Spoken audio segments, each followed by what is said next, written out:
Tsunami, TSUNAMI, tea silent ఇక్కడ. Tsunami, ఈ tsunami అనే పదం జపాన్ పదం. దీనిలో TSU సు అంటే TSU సు, SU సు కింద చూసుకోవాలి. Tea silent. TSU అంటే ఓడరేవు, హార్బర్ అని అర్థం జపాన్ లాంగ్వేజ్లో. నామి అంటే కెరటం అని అర్థం. ఓడరేవు మీదకి వచ్చేటటువంటి కెరటాన్ని సునామీ అంటారు అని జపాన్ వాళ్ళైతే దీనికి పేరు పెట్టడం జరిగింది, సునామీ. దీనిని అచ్చ తెలుగులో ఆటుపోటు కెరటం కింద కూడా అంటారు.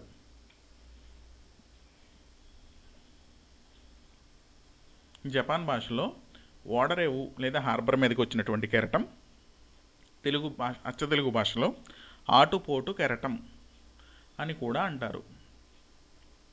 ప్రపంచంలోనే తొలి సునామీ మన దేశంలోనే వచ్చింది. అది క్రీస్తు పూర్వం 326 సంవత్సరంలో భారతదేశంలో తొలి సునామీ. ప్రపంచంలో కూడా తొలి సునామీ క్రీస్తు పూర్వం 326లోనే వచ్చింది. సునామీకి కారణం టెక్టానిక్ ఫోర్సెస్. టెక్టానిక్ ఫోర్సెస్ అంటే సింపుల్గా సముద్రాల లోపల వచ్చేటటువంటి భూకంపం మరియు అదే భూకంపం పెద్ద పెద్ద అగ్నిపర్వతాలు అలాంటివి, సముద్రం లోపల ఉండేటటువంటి పెద్ద పెద్ద అగ్నిపర్వతాలు అలాంటివి కదిలినటువంటి అగ్నిపర్వతం విస్ఫోటనం అయినప్పుడు వచ్చేటటువంటి ఫోర్సెస్, వీటిల్నే టెక్టానిక్ ఫోర్సెస్ అంటారు. భూమి కంపించడం వల్ల మెయిన్గా ఇవైతే రావడం జరుగుతుంది.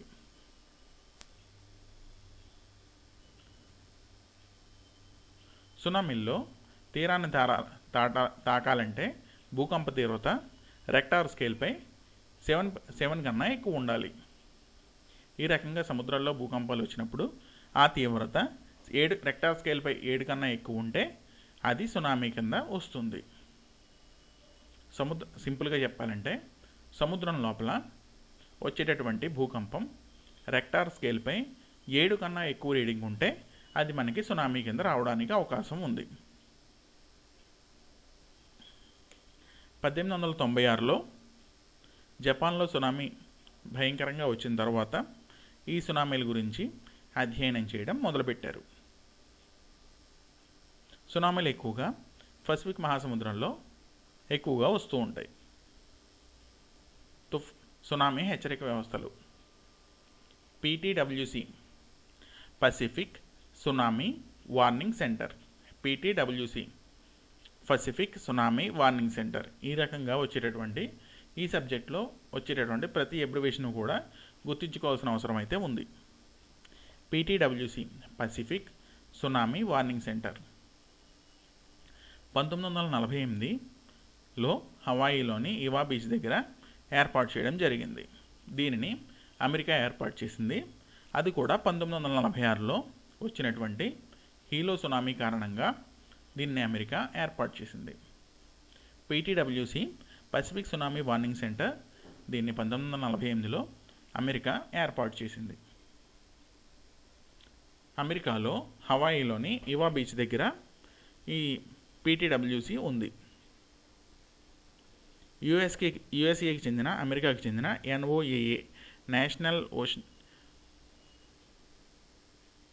ఓషనిక్ అండ్ అట్మాస్ఫియరిక్ అడ్మినిస్ట్రేషన్ దీనిని నిర్వహిస్తోంది. దీనిని NOAA నిర్వహిస్తోంది. PTWCని NOAA నిర్వహిస్తోంది. 2004లో హిందూ మహాసముద్రంలో వచ్చిన తుఫాను, దాని తర్వాత వచ్చినటువంటి సునామీ కారణంగా ఇక్కడ ఏంటంటే 2 రావడం జరిగింది. దీన్ని బేస్ చేసుకుని అది రావడం వల్ల ఈ సెంటర్ మొత్తం ప్రపంచం అంతా కూడా ఏర్పాటు చేయడం జరిగింది. ఇక్కడ యాక్చువల్గా 2004లో తుఫాను వచ్చింది, తర్వాత వెంటనే దాన్ని బేస్ చేసుకుని సునామీ కూడా రావడం జరిగింది సముద్రం లోపల.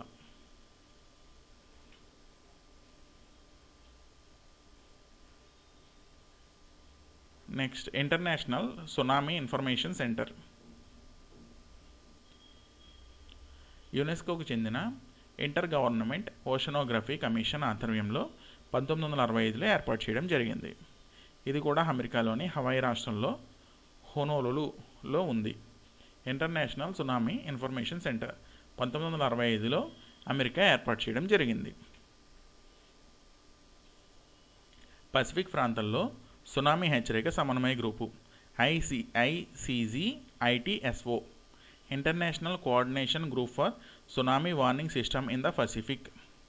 పసిఫిక్ ప్రాంతంలో సునామీ హెచ్చరిక సమన్వయ గ్రూపు, దీన్ని ఇంగ్లీష్లో international coordination group for the tsunami warning system in the Pacific.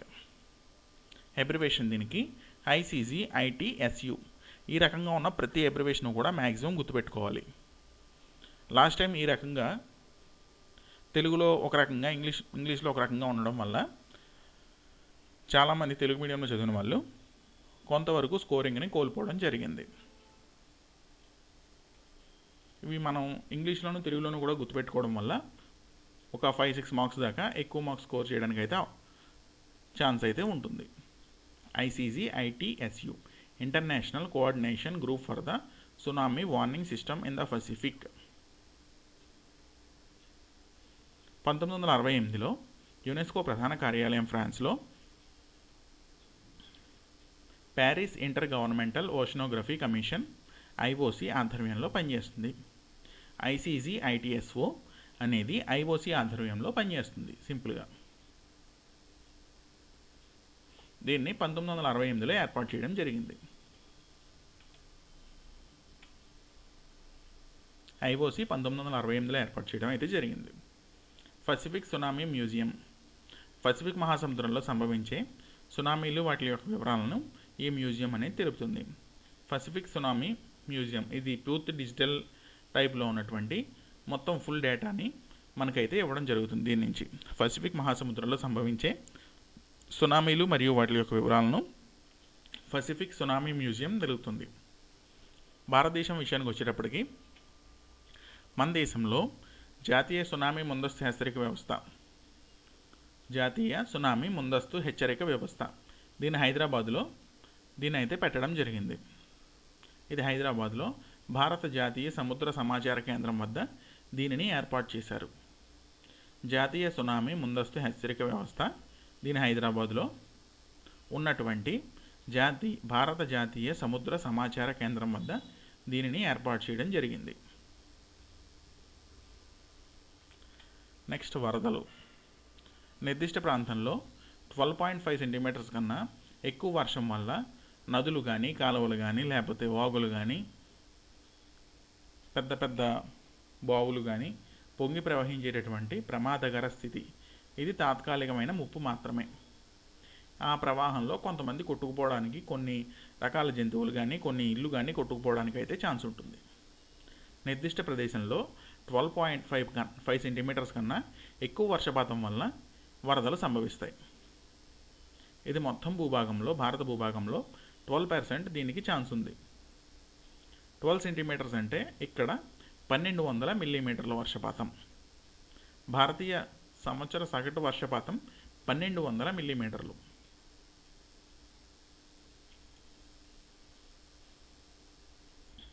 మనకి వరద హెచ్చరికల్ని కేంద్ర జల సంఘం, కేంద్ర నీటిపారుదల శాఖ, కేంద్ర వాతావరణ శాఖ ఈ 3 శాఖలు కూడా తెలుపుతాయి.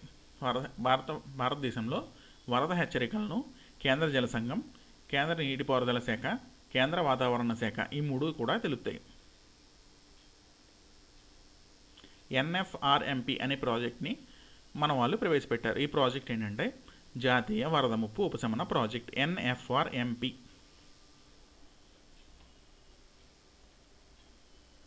ఈ ప్రాజెక్ట్ కింద NFRMP కింద వరదల టైంలో పాముకాటు, డయేరియా ఫస్ట్ ఎయిడ్ కిట్లు, బ్యాగులు, పాముకాటుకి డయేరియాకి medicines, first aid kits, bags, బట్టలు, ప్యాకేజ్డ్ ఫుడ్, బ్యాటరీ లైట్లు, బ్యాటరీలు, కర్రలు, గొడుగులు, నీటిని శుద్ధి చేసేటటువంటి ట్యాబ్లెట్లు ఇవన్నీ కూడా వీళ్ళు అందజేయడం జరుగుతుంది. NFRMC అనే జాతీయ ప్రాజెక్ట్ కింద, జాతీయ వరద ముప్పు ఉపశమన ప్రాజెక్ట్ కింద వరదల టైంలో పాముకాటు వల్ల విషం తగ్గడానికి ట్యాబ్లెట్లు, ఫస్ట్ ఎయిడ్ కిట్, డయేరియాకి ట్యాబ్లెట్లు, బ్యాగ్స్, బట్టలు, ఫుడ్, ప్యాకేజ్డ్ ఫుడ్, నిలవ ఉండేటటువంటి ప్యాకేజ్డ్ ఫుడ్, బ్యాటరీ లైట్లు, బ్యాటరీలు, కర్రలు, గొడుగులు మొదలైనవన్నీ, శుద్ధి చేసేటటువంటి ట్యాబ్లెట్లు ఇవన్నీ కూడా అందజేయడం జరుగుతుంది. మెయిన్గా పాలను కూడా 180 days నిల్వ ఉండేటటువంటి పాలను కూడా ఈ ప్రాజెక్టు తీసుకువెళ్తుంది. దానికి కారణం ఏంటంటే ఆ టైంలో బయట దొరికేటటువంటి పాలు వేడి చేయకుండా కాస్తే క్షయ అనే వ్యాధి రావడానికి అయితే ఛాన్స్ ఉంది. మెయిన్గా దానికోసం వీళ్ళు 180 days నిల్వ ఉండేటటువంటి పాలు అవి కూడా తయారు చేసి ప్యాకేజ్డ్ ఫుడ్ రూపంలో తీసుకెళ్ళడం అయితే జరుగుతుంది. NFR-MP జాతీయ వరద ముప్పు ఉపశమన ప్రాజెక్ట్. ప్రపంచంలో వరదలు ఎక్కువగా వచ్చి చనిపోయేది మన దేశంలో మాత్రమే. దానికి కారణం మన దేశంలో కొంచెం వర్షపాతం ఎక్కువ, సేమ్ టైం నదులు అవి కూడా ఎక్కువగా ఉండడం. వీటి వల్ల మనకి వరదలు ఎక్కువగా రావడానికి ఛాన్స్ ఉంది. హిమాలయాల వల్ల కూడా వరదలు రావడానికి ఛాన్స్ ఉంది. అక్కడి నుంచి వచ్చేటటువంటి కరిగిపోయినటువంటి నీటి ద్వారా కూడా కొంతవరకు వరదలు రావడానికి ఛాన్స్ ఉంది. వరద నిర్వహణ 10వ పంచవర్ష ప్రణాళిక వరకు 45.6 మిలియన్ హెక్టార్లకు హేతుబద్ధమైన రక్షణ కల్పించడం జరిగింది. 45.6 మిలియన్ల హెక్టార్ల స్థలంలో వరదలకి ముందస్తు నిర్వహణ ఇలాంటి ఏర్పాట్లన్నీ కూడా చేయడం జరిగింది. 11వ పంచవర్ష ప్రణాళికలో ఈ 45.6 మిలియన్ హెక్టార్లు కాకుండా ఇంకొక 2.18 మిలియన్ హెక్టార్లకు ప్లేస్ అయితే కల్పించడం జరిగింది. ఇది కాకుండా ఒక 8,000 కోట్ల బడ్జెట్ని కూడా ప్రతి సంవత్సరం వరద నిర్వహణ కోసం కేటాయిస్తున్నారు. ఈ రకంగా టోటల్గా 47.78 మిలియన్ హెక్టార్లకు రక్షణ ఏర్పాట్లు కల్పించడం, అది కాకుండా ఒక 8,000 కోట్లు మనకి కల్పించడం జరుగుతుంది వరద నిర్వహణ కోసం. దీనికోసం 19 రాష్ట్రాల నుంచి 311 వరద నియంత్రణ పనులను చేపట్టడం జరిగింది. టోటల్గా మనకి 19 రాష్ట్రాలు వరద ప్రభావిత రాష్ట్రాలు ఉన్నాయి. వాటిల్లో 311 ప్లేసుల్లో వరద నియంత్రణ ప్రాజెక్టు పనులు అయితే చేపట్టడం జరిగింది. దీనిలో మెయిన్గా వరదలు రాకుండా చూడడం, ఒకవేళ వస్తే తీసుకోవాల్సినటువంటి జాగ్రత్తలు వాటిని చెప్పడం, అది కాకుండా ప్రభుత్వం నుంచి ఈ విధంగా పాము కాటు, డయేరియా ట్యాబ్లెట్లు, ఫస్ట్ ఎయిడ్ కిట్లు, బ్యాగులు, ప్యాకేజ్డ్ ఫుడ్ ఈ రకంగా అయితే అందజేయడం జరుగుతుంది. నష్టం జరగకుండా చూసేటటువంటి బాధ్యత ప్రజెంట్ అయితే జాతీయ వరద ముప్పు ఉపశమన ప్రాజెక్ట్ కిందే చేపడుతున్నారు. దాని అబ్రివేషన్ NFR-MP.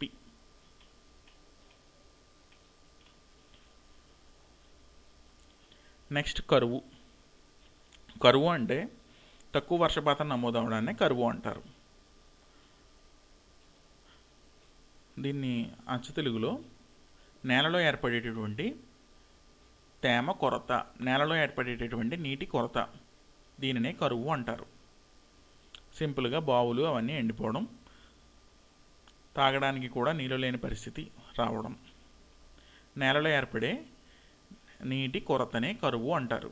భారత భూభాగంలో 68%, భారత సాగు భూమిలో 70% కరువు ముప్పు అయితే ఉంది. భారత మొత్తం భూభాగంలో 68% కరువుకి ఛాన్స్ ఉంది. సాగు చేసి పంటలు పండించేటటువంటి భూమిలో 70% కరువు ముప్పు అయితే ఎదుర్కొంటోంది భారతదేశం. కరువు కింద ప్రతి సంవత్సరం 8 నుంచి 10 రాష్ట్రాలు ఎఫెక్ట్ అవుతున్నాయి. 5 కోట్ల మంది ప్రతి సంవత్సరం కూడా కరువు ప్రభావానికి గురవుతున్నారు. కరువు స్టార్టింగ్లో వర్షపాత లోటు 25% కన్నా తక్కువ ఉంటుంది. దీనినే కరువు ఆరంభం అంటారు. వర్షపాత లోటు 25% ఉండడాన్ని కరువు ఆరంభం అంటారు. మిత కరువు. వర్షపాత లోటు 25 నుంచి 60% లోపు ఉంటే దీనిని మిత కరువు అంటారు. 25 నుంచి 60% వర్షపాత లోటుని మిత కరువు అంటారు. తీవ్ర కరువు. 75% వర్షపాత లోటుని తీవ్ర కరువు అంటారు. ఈ రకంగా కరువుని 3 రకాలుగా డివైడ్ చేయడం జరిగింది. కరువు ఆరంభంలో వర్షపాత లోటు 25%, తర్వాత మిత కరువులో వర్షపాత లోటు 25 నుంచి 60%, తీవ్ర కరువులో వర్షపాత లోటు 75%.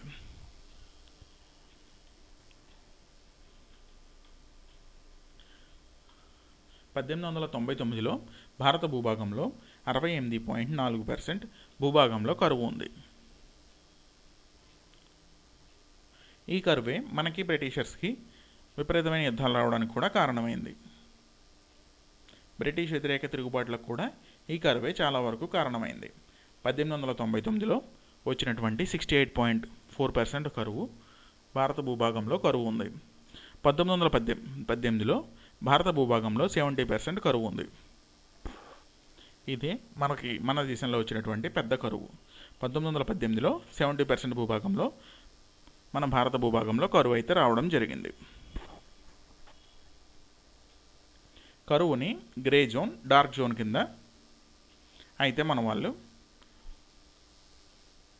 2 జోన్ల కింద డివైడ్ చేయడం జరిగింది. అవి grey zone, dark zone. Grey జోన్లో భూగర్భంలో జలం ఉండి 30% వర్షపాత లోటు ఉంటే దానిని గ్రే జోన్ అని పిలుస్తారు. డార్క్ జోన్లో ప్రజెంట్ భూభాగంలో జలం ఉండదు, వర్షపాత లోటు కూడా 30% కన్నా ఎక్కువ ఉంటుంది. డార్క్ జోన్లో ప్రజెంట్ భారతదేశంలో 4% డార్క్ జోన్ ఉంది. డార్క్ జోన్ అంటే సింపుల్గా ఎడారి. సరిస్కా పార్క్ కూడా భారతదేశంలో ఎడారి ప్రాంతంలోనే ఉంది. సరిస్కా పార్కు.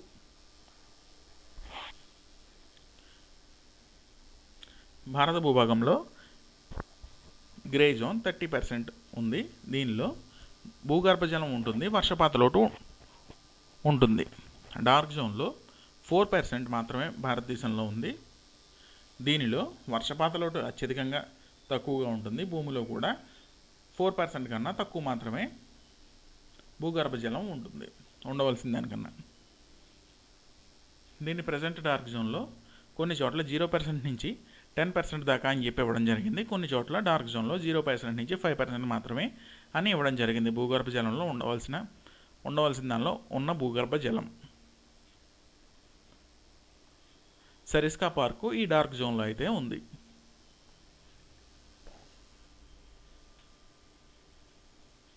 కరువు ప్రధానంగా 4 రకాలు.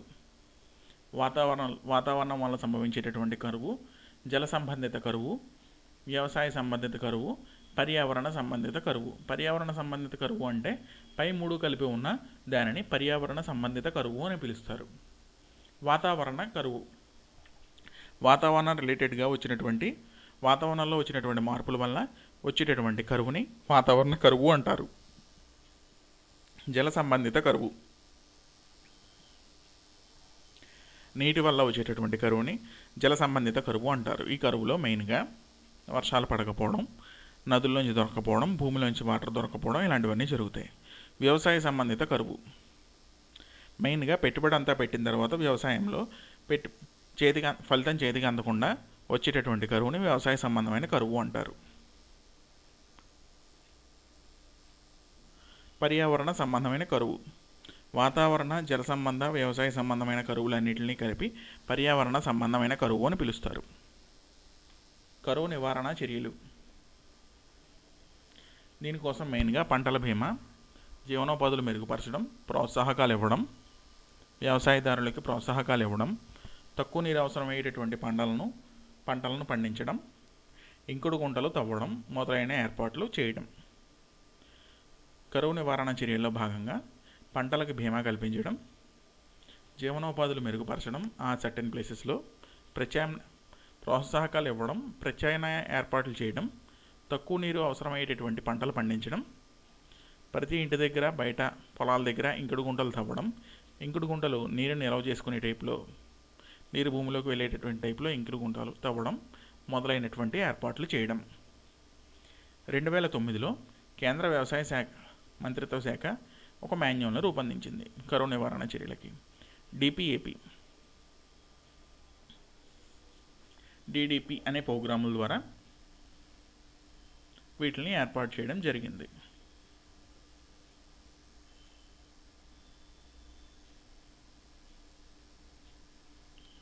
Integrated wasteland development programme DPAP.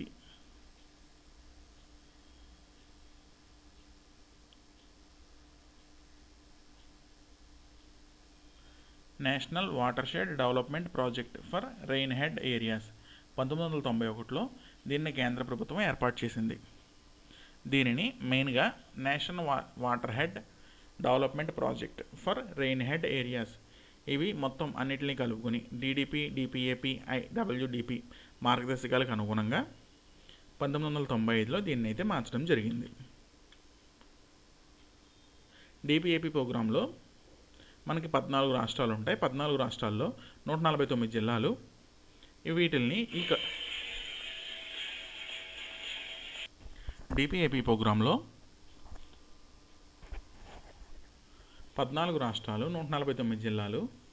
వీటిల్ని 75% కేంద్ర ప్రభుత్వం భరించేలాగా, 25% రాష్ట్ర ప్రభుత్వం భరించేలాగా దీనిని 1973 నుంచి 74 వరకు దీనిని ఏర్పాటు చేశారు. DPAP అనగా డాట్ ప్రోన్ ఏరియా ప్రోగ్రామ్.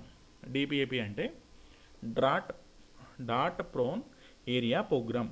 దీనిని 1973, 74 నుంచి ఏర్పాటు చేయడం జరిగింది. దీనిలో 14 రాష్ట్రాలు, 149 జిల్లాలు ఉన్నాయి. 14 రాష్ట్రాల్లోనే 149 జిల్లాలు ఉన్నాయి.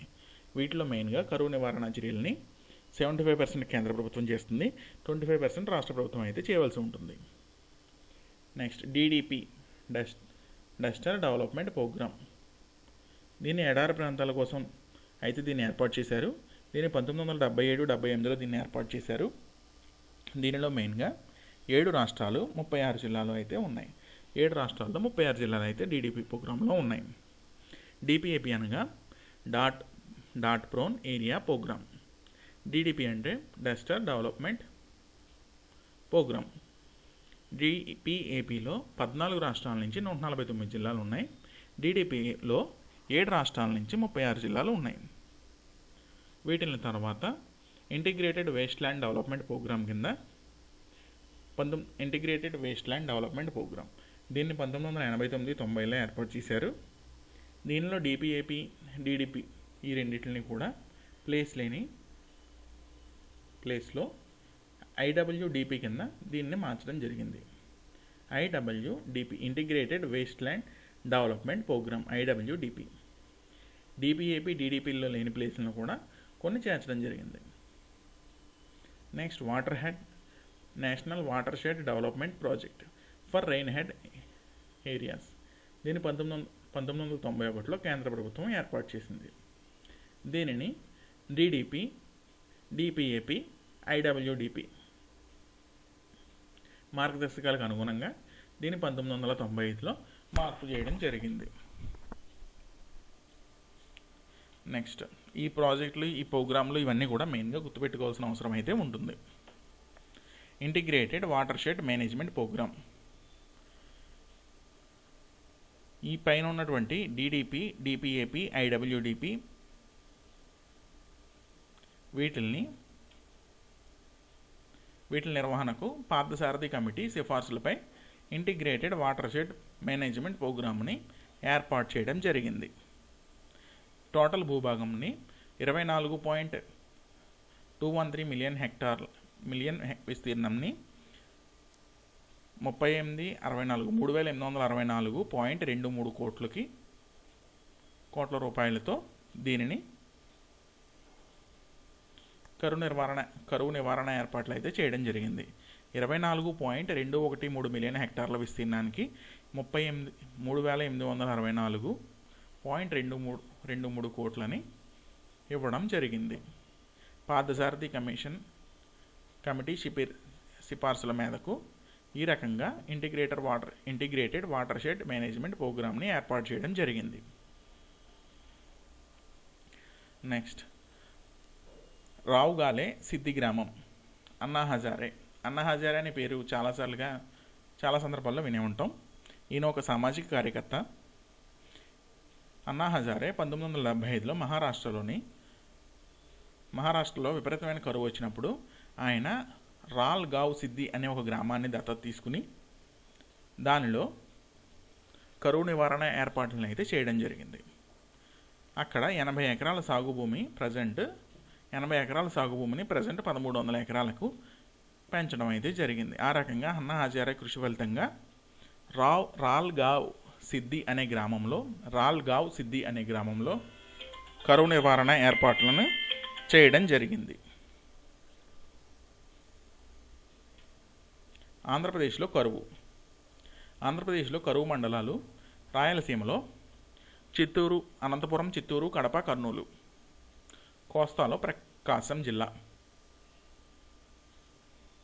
ఈ రకంగా ఆంధ్రప్రదేశ్లో కరువు జిల్లాలు అనంతపురం, చిత్తూరు, కడప, కర్నూలు, ప్రకాశం జిల్లాలు. ప్రధానంగా ఆంధ్రప్రదేశ్లో వచ్చినటువంటి కరువులు 1997, 2001, 2002, 2004 టైముల్లో అయితే ఆంధ్రప్రదేశ్లో విపరీతమైన కరువులు రావడం జరిగింది.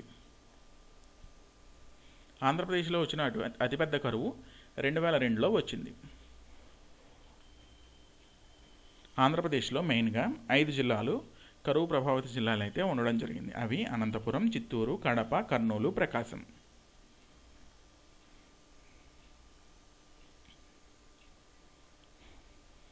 మెట్టభూములు కరువు పరిశోధనా సంస్థలు. ఈ కరువు పరిశోధనా సంస్థల గురించి కొంతవరకు అయితే మనం తెలుసుకోవాల్సిన అవసరం అయితే ఉంటుంది. వీటి యొక్క ఎబ్రివేషన్స్ తెలుగు, ఇంగ్లీష్లో ఉన్నటువంటి పేర్లు కూడా గుర్తుపెట్టుకోవాల్సిన అవసరం అయితే ఉంటుంది. దీన్ని మెయిన్గా బట్టి పట్టవలసిన అవసరం అయితే ఉంది. నెక్స్ట్ భూతాపాలు. భూపాతాలు. పాతం అంటే పైనుంచి కిందకు ప్రవహించడం, సింపుల్గా పడిపోవడం. పెద్ద పెద్ద రాళ్ళు, మట్టి, చెట్లు, స్తంభాలు మొదలైనవి పై ప్లేస్ నుంచి కింద వాళ్ళకి పడిపోతూ ఉండడాన్ని భూపాతము అని అంటారు. భూపాతంలో మెయిన్గా 9 రకాలు ఉన్నాయి. అవి ప్రపాతం, శిథిల ప్రవాహం, థర్డ్ వన్ పాకడం లేదా సర్పణం, ఫోర్త్ వన్ శిథిల సంపాతం, ఫిఫ్త్ వన్ లహార్ అంటే అగ్నిపర్వతాల విస్ఫోటనం చెందినటువంటి వచ్చేటటువంటి లావా ప్రవహించడాన్ని లహార్ అంటారు. సిక్స్త్ వన్ పంక ప్రవాహాలు అంటే 50% ఇసుకతో కూడినటువంటి మట్టి లేదా మిగిలిన వస్తువులు, పెద్ద పెద్ద చెట్లు, వాటిని పంక ప్రవాహం అంటారు. శీఘ్రపాతాలు, స్లైడ్స్ జారిపోవడం, పెద్ద పెద్ద చెట్లు, పెద్ద పెద్ద కొండలు అలాంటివన్నీ జారిపోవడాన్ని శీఘ్రపాతాలు అంటారు. ఎయిత్ వన్ కూలిపోవడం, పెద్ద పెద్ద చెట్లు, పెద్ద పెద్ద కొండలు అవి కూలిపోవడం, పెద్ద పెద్ద బిల్డింగ్స్ కూలిపోవడం, ఇలాంటివన్నీ కూడా దీంట్లోకి వస్తాయి. నైన్త్ వన్ ప్రవాహాలు, నీటితో కలిపి ప్రవహించేయడం, అవన్నీ కూడా. ఈ రకంగా భూపాతాలు 9 రకాలు. ఆ 9 రకాల గురించి కొద్దిగా అయితే జస్ట్ బేసిక్ ఐడియా కోసం గుర్తుపెట్టుకోవాల్సిన అవసరం అయితే ఉంది.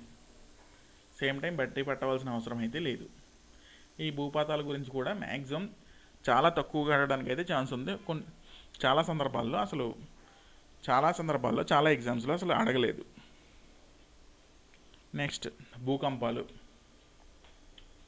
భూకంపం అంటే భూమి కంపించడం. భూమి ఉపరితలాన్ని భూపటలం లేదా క్రస్ట్ అంటారు. దీన్నే భూప్రవారం అని కూడా అంటారు, ప్రావారం అని కూడా అంటారు. ప్రకంపనలు అంటే కంపనాలు. కంపాలు అంటే ప్రకంపనలు, కంపించడం.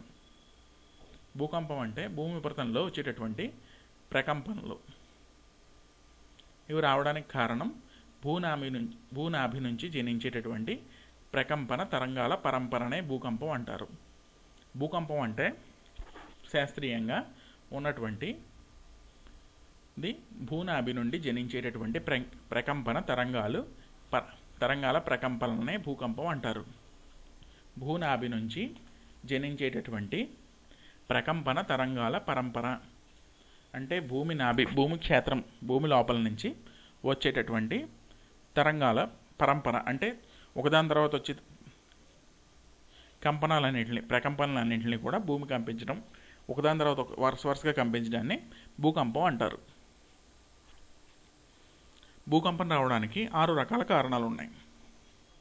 ఉపరితల కారణం ఫస్ట్ వన్, సెకండ్ వన్ అగ్ని ప్రమాదాలు, థర్డ్ వన్ స్థితిస్థాపక నిరోధక సిద్ధాంతం, ఫోర్త్ వన్ స్థితిస్థాపక సిద్ధాంతం, ఫిఫ్త్ వన్ పాతాళ సంబంధమైన సిద్ధాంతం, సిక్స్త్ వన్ ఫలక విరూపక కారకాల సిద్ధాంతం. ఈ 6 రకాల కారణాల వల్ల భూకంపం అయితే వస్తుంది. దీనిలో ఫస్ట్ వన్ ఉపరితల కారణం. ఇది సింపుల్గా మన వల్లే వస్తుంది.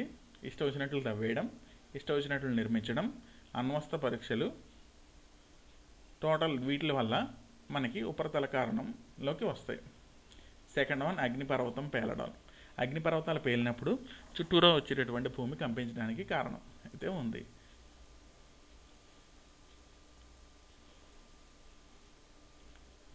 థర్డ్ వన్ స్థితిస్థాపక నిరోధక సిద్ధాంతం. దీనిని హెచ్ఎఫ్ రీడ్ ప్రతిపాదించారు. దీనిలో ఏంటంటే శిలల ప్రతిఘటన శక్తిని తెలుపుతుంది ఈ సిద్ధాంతం. భూమి లోపల ఉండేటటువంటి శిలలు అవి ఎంత బరువుని మోయగలవు అనేటటువంటి దాన్ని చెప్తుంది. అవి బరువు తట్టుకోలేకపోయినప్పుడు ఆ శిలలు విరిగిపోతాయి. అప్పుడు ఈ సిద్ధాంతం ప్రకారం భూమి లోపల ఉండేటటువంటి పెద్ద పెద్ద శిలలు అంటే పెద్ద పెద్ద స్టోన్స్ కానీ, పెద్ద పెద్ద ప్లేట్ల టైప్లో ఉన్నటువంటి స్టోన్స్ కానీ, పెద్ద పెద్ద మెటల్ రిలేటెడ్ కానీ ఉన్నటువంటి ఒక ప్లేట్ల టైప్లో ఉన్న లేయర్స్ కానీ అవి తట్టుకోలేక బరువుని విరిగిపోయినప్పుడు లోపల భూకంపం కలుగుతుంది. ఈ రకంగా కలిగినటువంటి దాన్ని స్థితిస్థాపక నిరోధక సిద్ధాంతం అంటారు. నిరోధక సిద్ధాంతం అంటే తట్టుకోలేక అవి లోపల పగిలిపోయినప్పుడు లేదా విరిగిపోయినప్పుడు వచ్చేటటువంటి పవర్తో మనకి పైన భూకంపం అయితే వస్తుంది. భూమి లోపల పెద్ద పెద్ద శిలలు అవి పగిలిపోవడం వల్ల పైన మనకి భూకంపం వస్తుంది. ఈ సిద్ధాంతాన్ని హెచ్ఎఫ్ రీడ్ ప్రతిపాదించారు. స్థితిస్థాపక సిద్ధాంతాన్ని కూడా హెచ్ఎఫ్ రీడే ప్రతిపాదించారు. ఈ సిద్ధాంతం ప్రకారం ఏంటంటే సేమ్ అవే శిలలు భూమి లోపల జస్ట్ కదలడం, అడ్జస్ట్మెంట్ కోసం కదలడం వల్ల ఈ స్థితిస్థాపక సిద్ధాంతం అనే సిద్ధాంతం ద్వారా మనకి భూకంపాలు అయితే వస్తాయి. స్థితిస్థాపక నిరోధక సిద్ధాంతంలో భూమి లోపల పెద్ద పెద్ద శిలలు విరిగిపోతాయి ప్రెజర్ తట్టుకోలేక. దానివల్ల స్థితిస్థాపక నిరోధక సిద్ధాంతం ద్వారా భూమి కంపిస్తుంది. స్థితిస్థాపక సిద్ధాంతంలో ఆ శిలలు ప్రెజర్ తట్టుకోలేక కదులుతాయి. దానివల్ల మనకి భూమి కంపిస్తుంది. వీటిని కూడా కొన్ని ఎగ్జామ్స్లో అయితే అడగడం జరిగింది. అవి కూడా పెద్ద పెద్ద ఎగ్జామ్స్లో మాత్రమే. ఫిఫ్త్ వన్ పాతాళ సంబంధ సిద్ధాంతం. భూ అంతర్భాగంలో భూమి లోపల నుంచి మనం నుంచున్న భూమి నుంచి 24 నుంచి 640 కిలోమీటర్ల లోపలికి లోతులో జరిగేటటువంటి రేడియోధార్మిక విచ్ఛెత్తి రసాయన చర్యల వల్ల ఈ పాతాళ సంబంధ భూకంపాలు వస్తాయి. వీటిల్ని పాతాళ భూతల సంబంధ భూకంపాలు అని కూడా అంటారు. సింపుల్గా పాతాళ సంబంధ భూకంపాలు. వీటిల్లో మన భూమి నుంచి 24 కిలోమీటర్ల లోతు నుంచి ఇంకా కిందకి 640 కిలోమీటర్ల లోతు వరకు జరిగేటటువంటి రేడియోధార్మిక లేదా రసాయన చర్యల వల్ల ఈ సంబంధమైన చర్యల వల్ల మనకి భూకంపాలు అయితే రావడానికి ఛాన్స్ ఉంది. ఇవి కూడా చాలా అరుదు. సిక్స్త్ వన్ పలక విరూపక కారకాల సిద్ధాంతం. వీటి వల్ల విపరీతమైన శక్తివంతమైన భూకంపాలు అయితే వస్తాయి. ఇవి కూడా చాలా అరుదు. ఇది భూమి ఉపరితలంలో రాతి పొరల్లో చాలా కాలంగా ఉన్న బలాల వ్యత్యాసం మూలంగా పలకాలు కదులుతాయి. భూమిలో బాగా లోపల పెద్ద పెద్ద రాళ్ళు అవి కదులుతాయి. అవి జస్ట్ ప్రెజర్ తట్టుకోలేక కదలకపోవచ్చు, లేకపోతే నార్మల్గా కదలచ్చు. అవి చుట్టుపక్కల ఉన్న బలాల వ్యత్యాసం కారణంగా కూడా కదులుతాయి. దీనివల్ల భూమి స్థిరత్వం కోల్పోతుంది. భూమి స్థిరత్వం కోల్పోవడానికి అక్కడ జస్ట్ భూమి కంపిస్తుంది. దీనినే పలక విరూపక కారకాల సిద్ధాంతం అని కూడా అంటారు. ఇవి మెయిన్గా చైనాలో వస్తూ ఉంటాయి, ఇంకెక్కడ మ్యాక్సిమం రావు. ఈ రకంగా 6 రకాల భూకంపాలు. ఉపరితల కారణం ఇది రెగ్యులర్గా ఎక్కువగా వచ్చేటటువంటి భూకంపం. సెకండ్ వన్ అగ్నిపర్వతాలు పేలడం వల్ల వస్తుంది. థర్డ్ వన్ స్థితిస్థాపక నిరోధక సిద్ధాంతం, లోపల రాళ్ళు పగిలిపోవడం వల్ల వస్తుంది. స్థితిస్థాపక సిద్ధాంతం ఆ శిలలు కదలడం వల్ల వస్తుంది. పాతాళ సంబంధ సిద్ధాంతం భూమి లోపల 26 నుంచి 640 కిలోమీటర్ల లోతున జరిగేటటువంటి రసాయన చర్యల వల్ల, రేడియోధార్మిక విచ్ఛెత్తి వల్ల ఈ పాతాళ సంబంధ భూకంపాలు అయితే వస్తాయి. సిక్స్త్ వన్ పలక విరూపక కారకాల సిద్ధాంతం. ఇది బాగా శక్తివంతమైన వచ్చేటటువంటి భూకంపాలు. ఇవి చాలా అరుదుగా వస్తాయి. 1906లో అమెరికాలోని శాన్ ఫ్రాన్సిస్కోలో ఈ భూకంపం వచ్చింది. ఇవి ఎక్కువగా ప్రజెంట్ అయితే చైనాలో వస్తూ ఉంటాయి. భూ ఉపరితలంలో లోపల ఉన్నటువంటి రాతి పొలాల్లో ఉన్నటువంటి బలాల వ్యత్యాసాల కారణంగా అయితే ఇవి వస్తాయి. ఈ భూకంపాల కారణాలు అయితే గుర్తించుకోవాల్సిన అవసరం అయితే ఉంటుంది.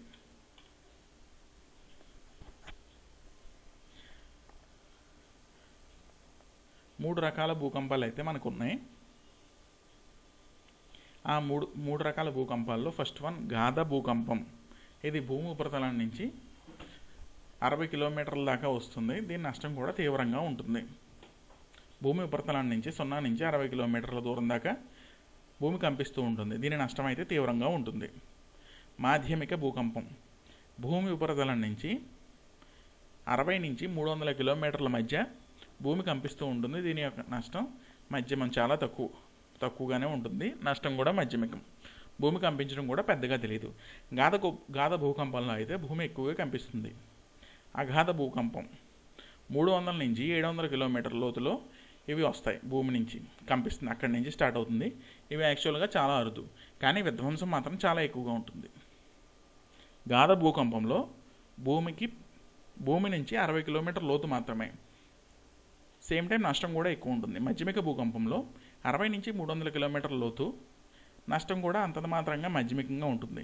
అగాధ భూకంపంలో బాగా భూమి లోపల నుంచి 300 నుంచి 700 కిలోమీటర్ల లోపల జరిగేటటువంటి అగాధంలో ఉన్నటువంటి కంపనాలు అవి ర్యాపిడ్గా వచ్చి విధ్వంసం కూడా చాలా ఎక్కువగా వస్తాయి. ఇవి చాలా అరుదు కూడా. ఇవి మ్యాక్సిమం ఇది పలక విరూపక కారకాల సిద్ధాంతం ఆధారంగానే ఇవి వస్తాయి. ఇది ఎక్కువగా చైనాలో వస్తుంది. ఇది విధ్వంసం కూడా చాలా ఎక్కువగా ఉంటుంది. ప్రజెంట్ అయితే చాలా అరుదుగా అయితే ఇవి వస్తున్నాయి. భూకంపాలను కొలవడం కోసం మనకి కొన్ని రకాల స్కేల్స్ ఉన్నాయి. వాటిల్లో రోసీఫారల్ స్కేలు, దీన్ని ఫ్రాన్స్ వాళ్ళు కనిపెట్టారు. నెక్స్ట్ వన్ సిండే స్కేలు, దీన్ని జపాన్ కనిపెట్టింది. దీనిలో 1 నుంచి 7 రీడింగ్స్ మాత్రమే ఉంటాయి. థర్డ్ వన్ మెర్కరీ స్కేలు, ఇటలీకి చెందిన మెర్కలీ దీన్ని కనిపెట్టాడు. దీనిలో 12 రీడింగ్స్ ఉంటాయి. లాస్ట్ వన్ రెక్టార్ స్కేలు, దీన్ని అమెరికా కనిపెట్టింది. అడ్వాన్స్డ్ స్కేల్ ఇదే. ప్రజెంట్ భూకంపాల తీవ్రతను కొలవడానికి రెక్టర్ స్కేల్నే మెయిన్గా వాడుతున్నారు. దీన్ని చార్లెస్ రిక్టర్ కనిపెట్టాడు. 1935లో చార్లెస్ రిక్టర్ ఈ రెక్టర్ స్కేల్ని తయారు చేయడం అయితే జరిగింది. రెక్టర్ స్కేల్లో 10 విభాగాలు ఉంటాయి, 0 నుంచి 10. ఇప్పటిదాకా ప్రపంచంలో వచ్చినటువంటి అతిపెద్ద భూకంపం 1960లో చిలీలో వచ్చింది. రెక్టార్ స్కేలు ట్రైనైట్రోటోలిన్ అనేటువంటి కెమికల్ని బేస్ చేసుకుని విడుదలయ్యే శక్తిని బట్టి పనిచేస్తుంది. రెక్టార్ స్కేల్పై 9 రీడింగ్ అంటే 20 ట్రిలియన్ల కేజీ డైనమైట్కు ఉన్న శక్తి.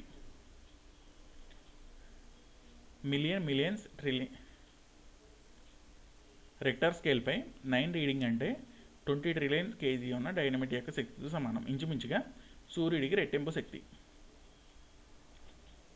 ఆ డైనమైట్ శక్తి. సిస్మాలజీ అంటే భూకంపాల గురించి అధ్యయనం చేసే శాస్త్రాన్ని సిస్మాలజీ అంటారు. భూకంపాలు 3 రకాల శక్తి తరంగాలను కలిగి ఉంటాయి. భూకంపాల్లో 3 రకాల శక్తి తరంగాలు ఉంటాయి. మొదటిది పి తరంగాలు లేదా ప్రాథమిక తరంగాలు. సెకండ్ వన్ ఎస్ తరంగాలు లేదా ద్వితీయ తరంగాలు, సెకండరీ. థర్డ్ వన్ ఎల్ తరంగాలు లేదా దీర్ఘ తరంగాలు. భూకంపాలు 3 రకాల తరంగాలు ఉన్నాయి. పిఎస్ఎల్ తరంగాలు. ప్రజెంట్ కాలిఫోర్నియాలోని షేక్ అలర్ట్ అధునాతన వ్యవస్థ ఈ భూకంపాలను అధ్యయనం చేయడం కోసం ఉంది. 1898లో కోల్కతాలో భూకంప అధ్యయన కేంద్రాన్ని ఏర్పాటు చేశారు. భూకంప అధ్యయన కేంద్రం, దీన్నే సిస్మలాజికల్ అబ్జర్వేటరీ అని కూడా అంటారు. భూకంపాలను అధ్యయనం చేసేటటువంటి శాస్త్రాన్ని సిస్మాలజీ అని అంటారు.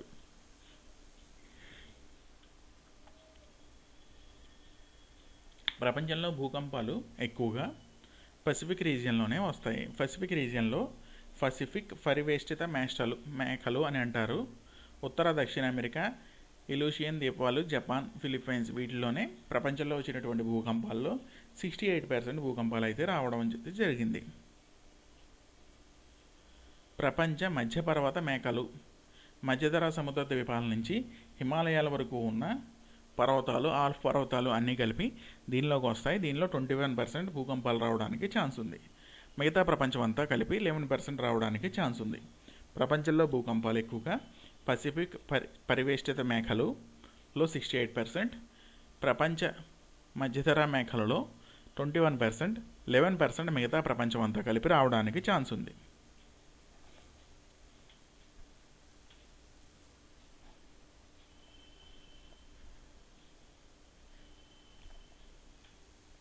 సిస్మాలజీ, భూకంపాన్ని అధ్యయనం చేసే శాస్త్రాన్ని సిస్మాలజీ అంటారు. గ్రాఫ్ తరంగలేఖని, సిస్మోగ్రాఫ్ తరంగలేఖని, తరంగాలను, భూకంపాల్లో వచ్చినటువంటి తరంగాలను గుర్తించి నమోదు చేసేటటువంటి పరికరం. సిస్మోగ్రామ్, తరంగలేఖని ద్వారా తయారయ్యే చిత్రాలను గీయడం. సిస్మోగ్రామ్ తరంగలేఖని ద్వారా తయారయ్యే చిత్రాలను సిస్మోగ్రామ్ అంటారు.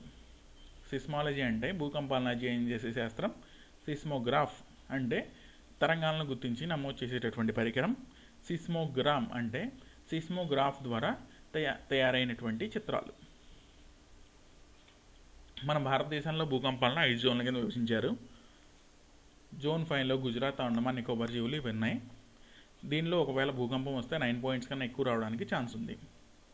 జోన్ 4లో జమ్మూ కాశ్మీర్లో కొంత పార్టు, ఢిల్లీ, లడాక్, హిమాచల్ ప్రదేశ్ ఇవి ఉన్నాయి. వీటిలో 8 పాయింట్స్ కన్నా ఎక్కువ రెక్టార్ స్కేర్పై రావడానికి ఛాన్స్ ఉంది.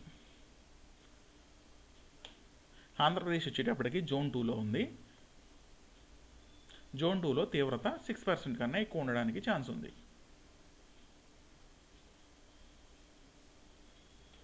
ఈ రకంగా మన జోన్ గురించి ఒకసారి మనం తెలుసుకోవాల్సిన అవసరం అయితే ఉంటుంది. మన జోన్ 2లో మనం ఉన్నాం. జోన్ 2లో రెక్టార్ స్కేర్పై తీవ్రత 6 దాకా ఉంటుంది. దానిలో మెయిన్గా కర్ణాటక, ఆంధ్రప్రదేశ్, మధ్యప్రదేశ్, రాజస్థాన్లోని కొంత ప్లేస్లు దీనిలో జోన్ 2లో ఉన్నాయి.